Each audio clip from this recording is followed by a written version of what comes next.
lansia ini kan usia terindah begitu ya. Usia indah. Usia indah ya. Ya. Sudah banyak pengalaman hidup, Ya. keterampilan, kemudian ilmu, Yes, baik yang ya. sudah pensiun maupun yang belum pensiun, yang tidak memiliki pensiunan, pasti memiliki potensi dalam dirinya. Halo kawan Bacarita, kali ini kita akan bicara tentang satu fase kehidupan yang tidak jauh-jauh dari kita, yaitu lansia. Seringkali lansia dipandang sebagai kelompok yang lemah dan tidak berdaya. Seolah masa tua identik dengan ketergantungan dan keterbatasan. Nah, pandangan ini sering muncul, tapi karena kondisi dan kesehatan yang menyertai proses penuaan. Padahal di balik usia yang sudah rapuh dan tua itu tersimpan pengalaman hidup, bahkan kebijaksanaan dan nilai-nilai luhur yang perlu kita contohi. Jadi kawan Bacarita tetap ada dalam Bacarita, Bangga Kencana punya cerita.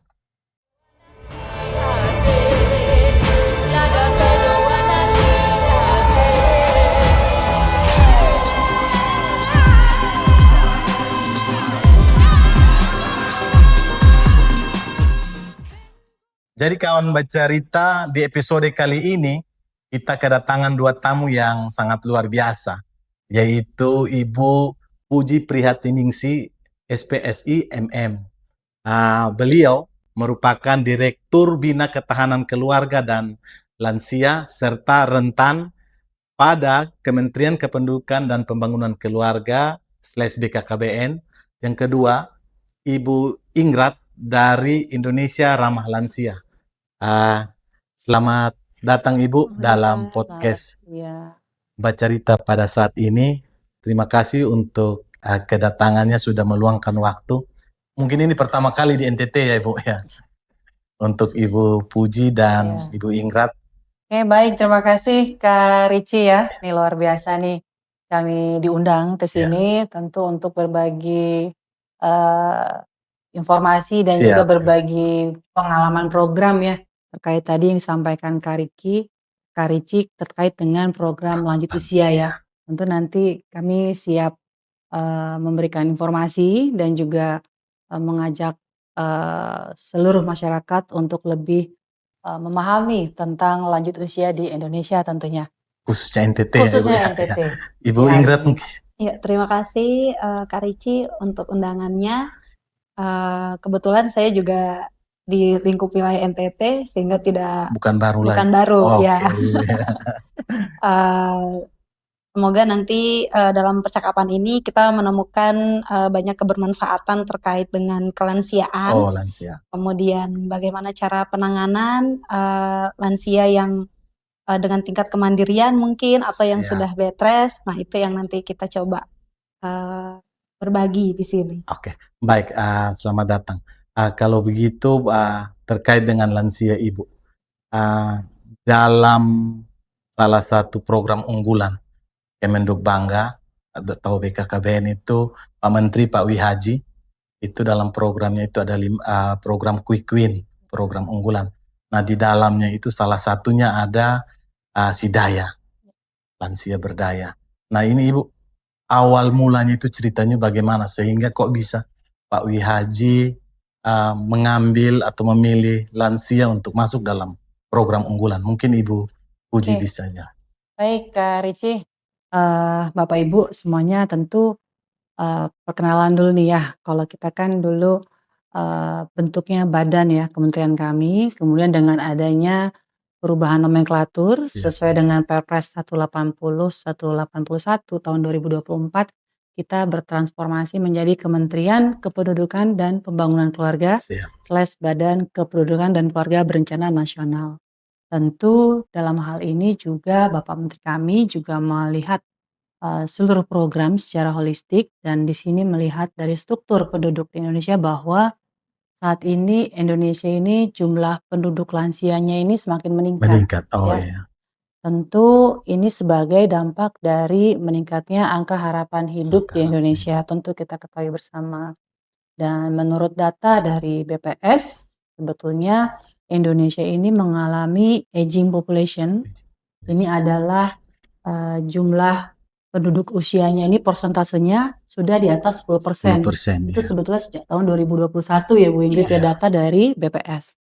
Dan data di 2024 terakhir kemarin, Susenas 2024, ini sudah masuk ke angka 12% 12%, ya. dari jumlah total penduduk di Indonesia. Sehingga inilah yang menjadi fokus pimpinan kami, salah satunya melalui Quick Win tadi yang Kak Ricci sampaikan. Bagaimana nanti penambahan jumlah lansia ini yang semakin meningkat trennya dan diperkirakan terus meningkat, ini akan menjadi peluang bagi Indonesia ya. Bagaimana menjadi modal bagi negara kita untuk ikut mendukung visi misi Bapak Presiden kita Indonesia Emas 2045 dan lanjut usia ini sebagai modal untuk juga mendukung pertumbuhan ekonomi. Kalau dulu Kak Ricci bilang kesakitan gitu ya, tentu kedepannya diharapkan lansia ini bisa memberikan kontribusi yang positif ya, setidaknya bagi dirinya sendiri ya Bu ya, dimulai dari dirinya sendiri. Dan khusus untuk NTT ini juga Bapak Ibu udah masuk ya Kak Ricci, Bu Ingrid ya, sudah masuk ke aging population juga di angka 10,16. Menurut data dari BPS di 2024, tentu ini akan menjadi perhatian buat semuanya dan kementerian kami. Juga tentu keberhasilan penanganan program lanjut usia tidak sendiri. Nanti kita perlu ada kolaborasi dengan seluruh kementerian terkait yang menangani tentang kelanjut usia. Jadi mengapa penting? Bagaimana menyiapkan lansia ini untuk bisa berdaya.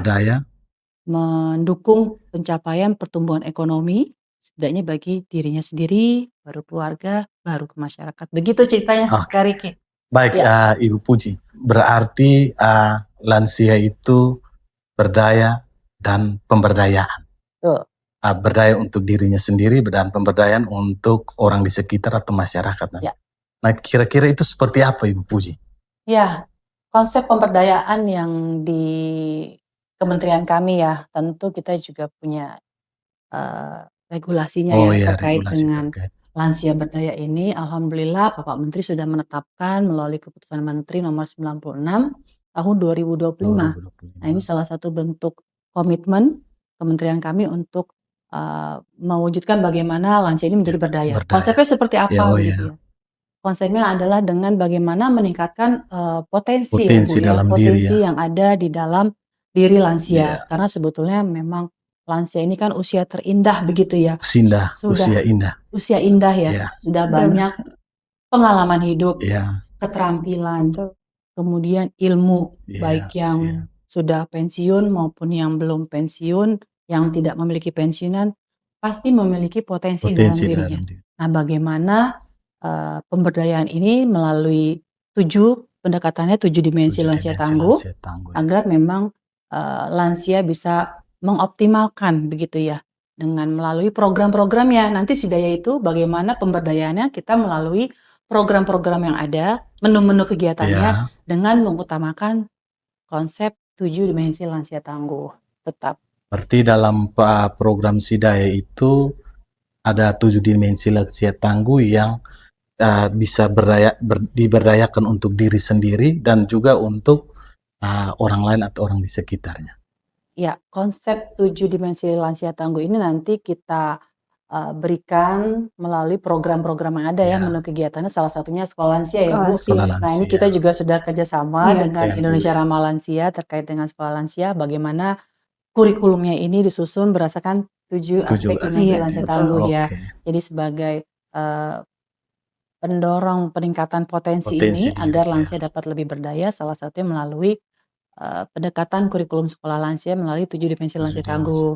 Tentu ada lagi nih kegiatan lainnya, nanti kita jabarkan menu-menu Sidaya selanjutnya. Baik Ibu, izin kalau begitu kita ke Ibu Ingrid. Ibu ini ramah lansia. Nah, ini memang banyak yang tidak tahu. Nah, ini mungkin bisa diceritakan sih. Kenapa sampai bisa ada sih Indonesia Ramah Lansia gitu? Mungkin bisa diceritakan sedikit ya. Baik, terima kasih Kak Ricci. Jadi Indonesia Ramah Lansia ini sebenarnya dulu adalah organisasi. Organisasi yang digelutkan oleh direktur kami, Ibu Dwi Endah, pada tahun 2013. Jadi mulai tahun 2013 itu beliau sudah mulai program-program kecil terkait dengan kelanjut usiaan. Iya. Kemudian semenjak tahun 2017 itu kami beralih dari organisasi ini ke yayasan. Alhamdulillah mulai terbentuknya yayasan, kami selalu bersinergi dengan BKKBN. Ya, sehingga program kelanjut usiaan yang ada pada Indonesia Ramah Lansia ini ternyata sinergi nih dengan program yang ada di BKKBN. Dan kemudian kenapa bisa sampai di NTT? Ya kebetulan saya dulu sekolahnya di Jogja, kemudian kita bertemu, akhirnya 2018 itu saya kembali. Nah, lokasi kami ini sebenarnya mungkin orang bertanya-tanya, ini kok undang pemateri ini bukan dari provinsi, bukan dari pusat, tapi dari kabupaten. Oh iya. Ya, karena memang kami bertempatnya di Kabupaten Alor. Kabupaten Alor ya. Alhamdulillah sejak 2018 kami coba untuk masuk bersama dengan BKKBN. Mungkin agak lama prosesnya, sampai 2022 baru mulai terlihat program sekolah lansia berjalan di Kabupaten Alor. Dan alhamdulillah tahun kemarin juga sudah Kota Kupang, Kabupaten Kupang sudah mulai berkembang untuk sekolah lansia itu sendiri. Berarti berkembang dari organisasi, yayasan, sampai kepada bekerja sama dengan BKKBN. Iya, terus betul. Berjalannya waktu terus tetap berjalan. Di NTT sudah ada Ramah Lansia, terkhususnya di kabupaten. Apa hanya di Kabupaten Alor saja atau di Kota Kupang atau di 22 kabupaten? Sementara yang saya tahu Kota Kupang, Kabupaten Kupang, Malaka kalau tidak salah. Oh iya, ya. Artinya kami juga masuk karena sinergitasnya dengan BKKBN. Sehingga teman-teman tim BKKBN sendiri yang nanti masuk kemudian berkolaborasi dengan kami yang ada di IRL. Itu. Baik, Ibu Ingrid tadi menyampaikan bahwa sinergitas dengan BKKBN. Nyatanya apa Bu? Maksudnya kegiatan yang bersinergi dengan BKKBN. Iya. Kita tahu bahwa pasti terkait dengan lansia, tapi untuk kegiatan yang konkret nyatanya supaya kawan Bacarita sekalian bisa tahu. Jadi nyatanya itu melalui BKL ya, Bina Keluarga Lansia. Jadi program yang kami tawarkan adalah program pendidikan non formal yang mana sekolah lansia ini kami coba dengan BKL. Ternyata BKL punya banyak lansia nih, sehingga kami membentuk satu kelompok yang mana di dalamnya nanti akan ada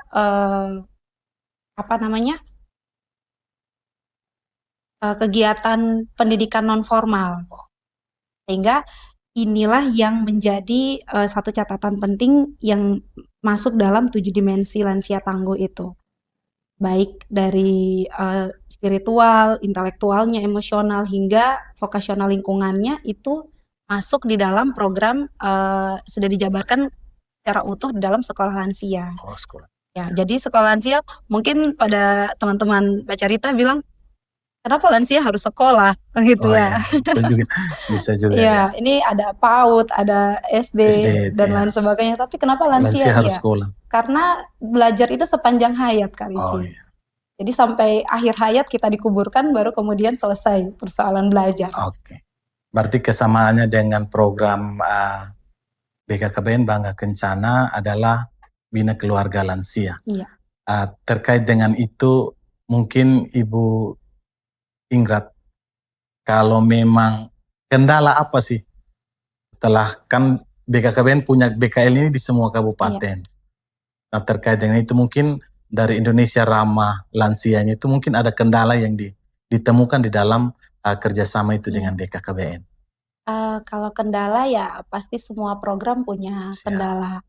Tetapi bagaimana kita meminimalisir kendala-kendala tersebut. Nah, selalu kami yang volunteer di lapangan bahwa ketika program ini berjalan, kemudian kita kolaborasi dengan teman-teman PLKB yang ada di lapangan, itu bisa berjalan seiring berjalannya waktu itu searah begitu.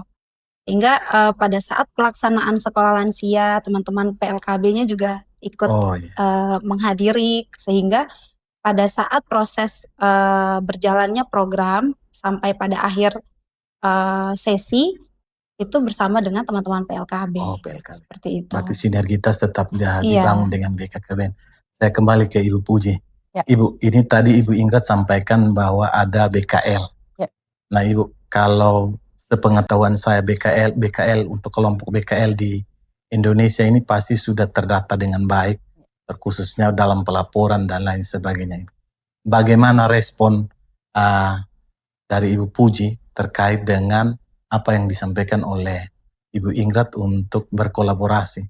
Apakah memang Ibu melihat kolaborasinya itu berjalan atau bagaimana? Ya, oke, Kak Rici. Terkait dengan kolaborasi ya, tentu kita bersamaan bergandengan tangan nih dengan Indonesia Ramah Lansia, mulai dari nyusun kurikulum sekolah lansia. Tadi disampaikan oleh Bu Ingrid, sekolah non formal begitu ya.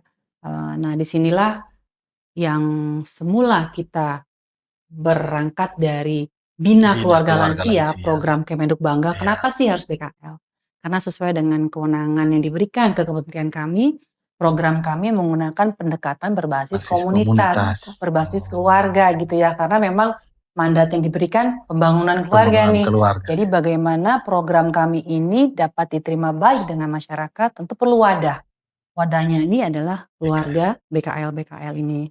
Dan yang dikembangkan ya Bu Ingrid ya, yang dikembangkan ini adalah sekolah lansia ya. Sekolah lansia. Di sini wadahnya di BKL gitu. Jadi sekolah lansia ini yang didirikan, ide awalnya berangkat memang pada di Bina Keluarga Lansia. Karena Bina Keluarga Lansia itu sendiri Bapak Ibu, kakak-kakak gitu ya. Bapak Ibu, kakak-kakak, kalau Bina Keluarga Lansia ini kan baik anggotanya kan keluarganya maupun lansianya gitu. Jadi ada keluarga, ada lansia yang tergabung. Nah inilah mengapa mendirikan sekolah tadi, karena memang prinsip long life education ya, Ibu, pendidikan sepanjang hayat hidup, diberikanlah aktivitas melalui sekolah non formal tadi, sekolah lansia tadi, agar para lansia kita ini tidak berhenti beraktivitas. Kenapa? Kakak-kakak semuanya ya, kakak-kakak Bacarita, karena memang Kemenduk Bangga pernah mengkaji policy brief suatu mengangkat tema tentang kesepian pada lansia. Dan itu betul, kesepian itu akan berdampak kepada kesehatan mental seseorang yang bisa berdampak pada depresi. Jadi kita kan tidak ingin ya, kita ingin lansia-lansia kita itu sehat begitu ya, meskipun terjadi penurunan fungsi fisik, tapi tetap bisa melakukan aktivitas melalui sekolah lansia. Dan Kak Rici dan Bu Ingrid, kakak-kakak Bacarita semuanya di sini, SL ini hanya satu menu ya, satu menu dari lanjut usia berdaya. Kita punya 5 menu ya, 5 menu sidaya melalui mekanismenya yang hadir di lapangan itu di masyarakat. Kita mengenal istilahnya pancadaya. Kakak Rici, mulai dari wadah tadi BKL, wadah kami, bagaimana nanti di situ lansia ini diberikan awalnya itu pemeriksaan kesehatan, kan kita kan bekerja sama ya dengan Posyandu Lansia seperti itu ya. Jadi nanti ada pengukuran tingkat kemandirian lansia. Di samping juga pertama menunya pemeriksaan kesehatan. Pemeriksaan kesehatan ini bagi lansia, menu sidaya ini pemeriksaan kesehatan ringan ya, kolesterol, rutin setiap bulan yang itu. Ya, karena kenapa harus sehat dulu?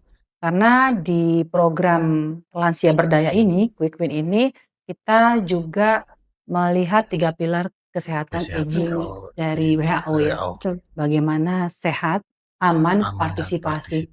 Jadi bagaimana lansia ini supaya bisa aktivitas, tentu kita harus pastikan sehat dulu nih. Dan sampai nanti mau kita ajak sekolah lansia, tapi ternyata malah mengandung resiko buat para lanjut usianya. Jadi pertama periksa dulu kesehatannya.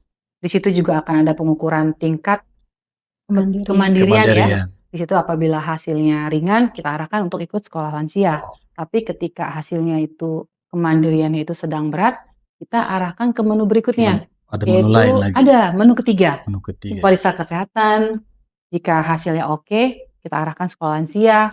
Jika hasilnya ini sedang berat, tingkat kemandiriannya, kita arahkan untuk mengikuti perawatan pendampingan jangka panjang. Tentu kami melalui kader-kader terlatih kami ya, dan NTT juga ini luar biasa. Besok juga Kak Rici ada pelatihan orientasi nih buat para kader kita ya. Kemudian yang keempat adalah lansia entrepreneur. Lansia entrepreneur ini tentu nih Kak Riki, Bu Ingrid, tentu kementerian kami kan tidak bisa sendiri ya. Kita ngajak kolaborasi seluruh kementerian yang memang menangani program lanjut usia. Lansia entrepreneur, kita bekerja sama juga dengan Kementerian Tenaga Kerja, bagaimana lulusan sekolah lansia kita ini bisa dilatih dulu Kak Riki. Sebelum dia berdaya, dia harus dilatih dulu. Nah, Kemenaker, kita sudah PKS, perjanjian kerjasama, akan melatih tentu ini bertahap. Baru wilayah Jawa Barat, mudah-mudahan juga nanti bisa sampai ke wilayah timur ya, nanti NTT seperti itu nanti kita usulkan ke Kemenaker, tentu ini prosesnya butuh waktu ya. Baru piloting di Jawa Barat, itu dilatih bagaimana bisa memiliki keterampilan. Potensi tadi itu diasah gitu oleh Kemenaker. Tentu bukan di kementerian kami yang melatih, tapi siswa sekolah lansianya kita tawarkan, kita sodorkan datanya, mereka yang melatih. Yang terakhir adalah yang masih berproses kartu Sidaya. Ini mungkin butuh dukungan dan doa kita semua nih, karena bagaimana mewujudkan penghargaan buat lansia untuk diberikan prioritas-prioritas gitu ya Bu Ingrid ya. Tidak bisa kita sendiri, kita harus mengajak seluruh mitra begitu Bu Ingrid ya. Mungkin begitu Kak Rici. Baik, Ibu Puji dan Ibu Ingrid. Tadi disampaikan bahwa lansia berdaya, tapi kebanyakan stigma itu beranggapan bahwa lansia itu tidak berdaya.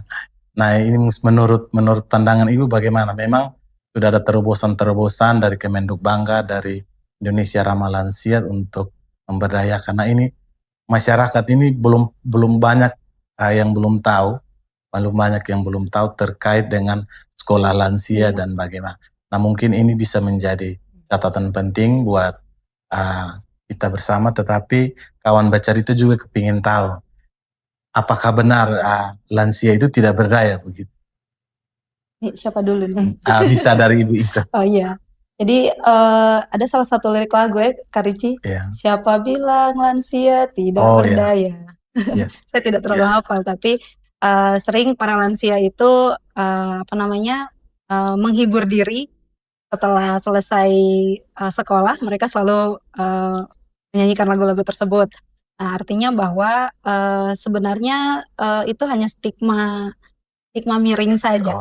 Pada kenyataannya lansia itu sangat menunggu kita yang masih muda, kita yang walaupun punya anak, mungkin usianya anak juga sudah mulai masuk lansia dengan orang tua lansianya lansia juga.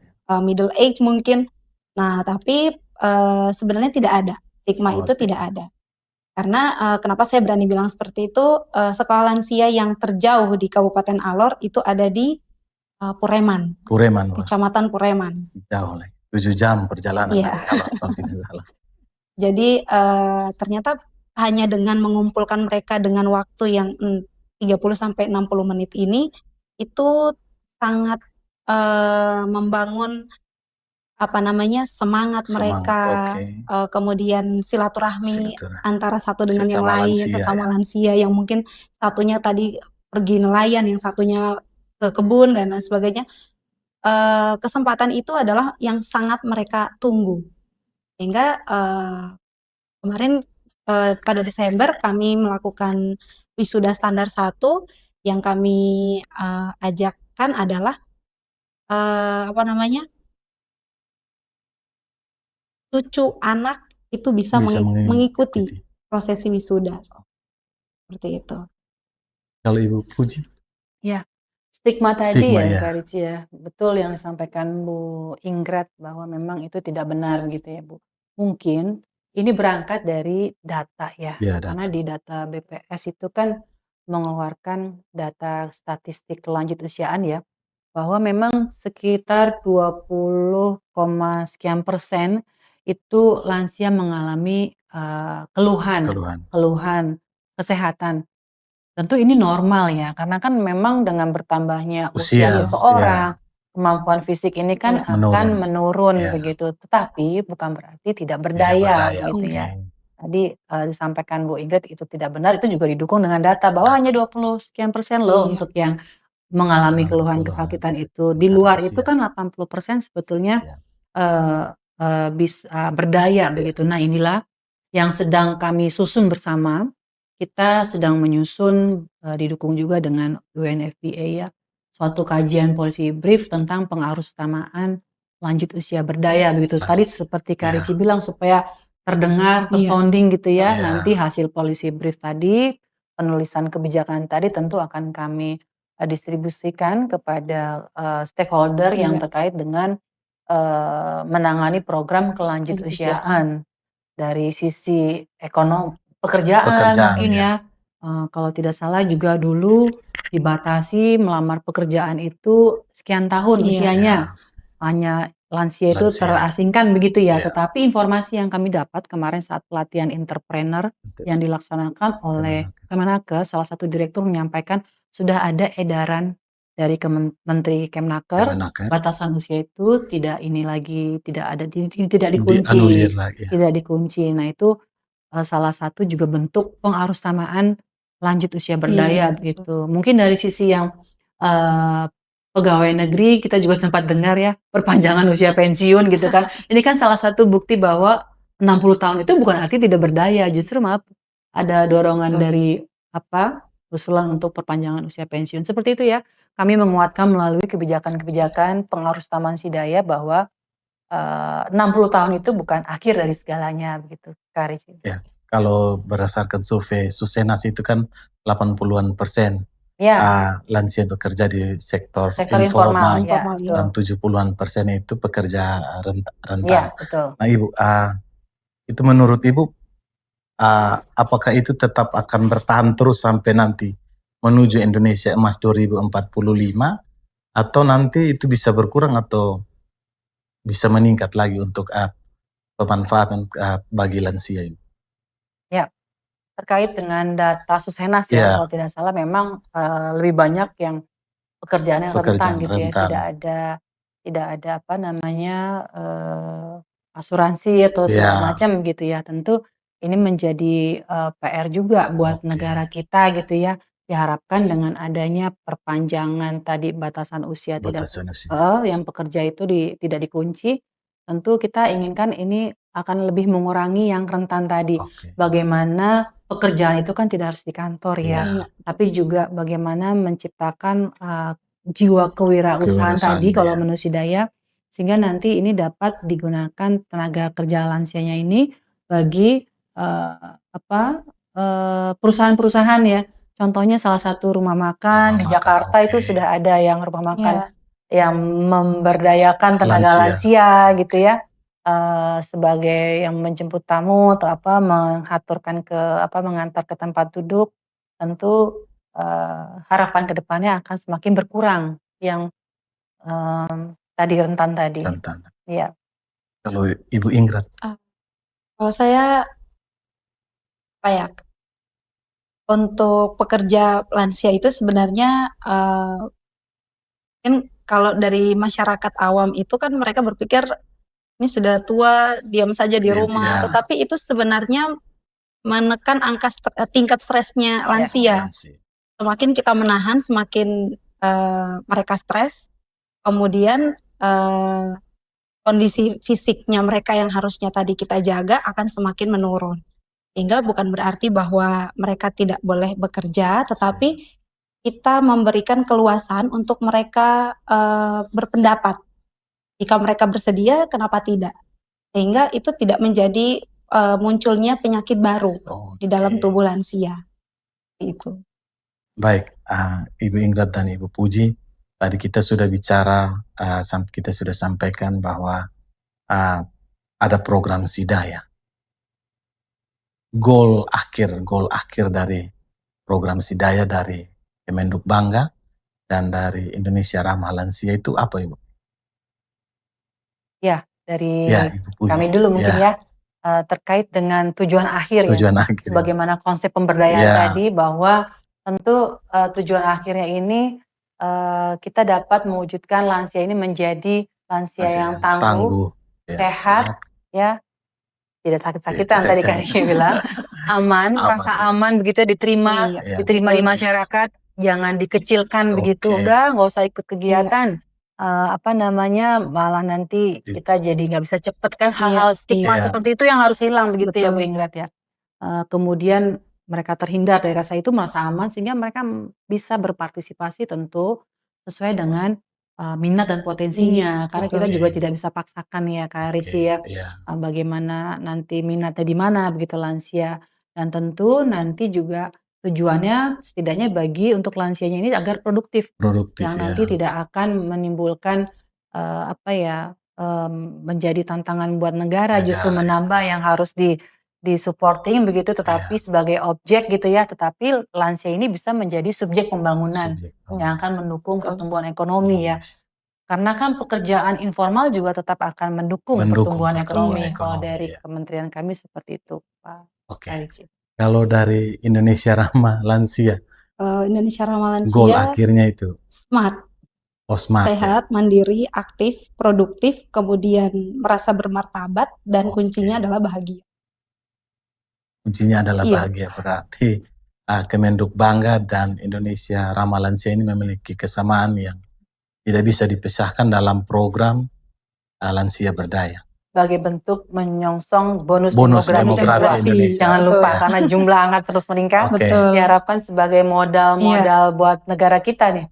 Ya gitu buat apa mendukung Indonesia Emas. Indonesia Emas 2045. Baik kawan Bacarita semua, tak terasa perbincangan kita yang sangat dalam kali ini terkait dengan lansia, kita harus berakhir. Tetapi sebelum berakhir ini satu harapan dari kawan Bacarita semua, bahkan kita yang ada, mungkin Ibu Puji bisa memberikan statement terkait dengan program-program unggulan BKKBN untuk pemberdayaan lansia. Ya, baik Kak Ricci, statementnya program sebagus apapun ya, tentu kita perlu melakukan kolaborasi.